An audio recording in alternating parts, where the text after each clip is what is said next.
आता बातमी पाहूयात जळगावमधून। जळगावच्या वाघूर धरणामध्ये जुलै महिन्याच्या अखेरीला अवघा 62% जलसाठा शिल्लक आहे। या धरणावरती जळगाव शहरासह जळगाव एमआयडीसी आणि जामनेर तालुक्याचा पाणीपुरवठा अवलंबून आहे। दरवर्षी जुलै महिन्याच्या अखेरपर्यंत 100% हे धरण भरतं। मात्र यंदा वाघूर धरणामध्ये गेल्या वर्षीच्या तुलनेमध्ये कमी जलसाठा आहे, त्यामुळे चिंता वाढलेली आहे। याचा आढावा घेतलाय आमचे प्रतिनिधी मंगेश जोशी यांनी।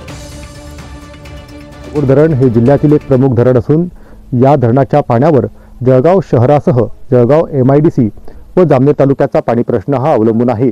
सोबतच या धरणातून जिल्ह्यातील अनेक भागांमध्ये सिंचनासाठी देखील पाणी उपलब्ध करून दिले जातं, त्यामुळे शेतकऱ्यांच्या दृष्टीनेही हे धरण अत्यंत महत्त्वाचं आहे।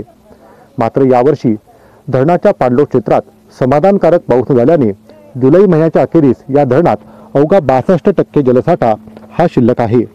वाघूर धरणाचे पाणलोट क्षेत्र हे सुमारे 2149 चौरस किलोमीटर असून गेल्या वर्षीच्या तुलनेत यावर्षी या धरणाच्या पाणलोट क्षेत्रात पर्जन्यमान कमी झाल्याने धरणात पाण्याची आवक घटली असून यावर्षी या धरणाच्या पाणलोट क्षेत्रात अवघा 269 मिलीमीटर पावसाची नोंद करण्यात आलेली आहे।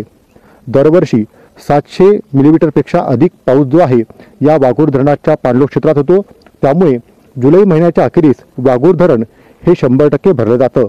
मात्र यावर्षी धरणात पाण्याची आवक घटल्यामुळे व समाधानकारक पाऊस झाल्यामुळे पुढील काळात जळगाव शहरासह जिल्ह्यातील अनेक भागांचा तसेच धरणावरच्या पाण्यावरती अवलंबून असलेल्या गावांचा पिण्याचा पाण्याचा प्रश्न हा गंभीर होण्याची शक्यता आहे। मंगेश जोशी, NDTV मराठी, जळगाव।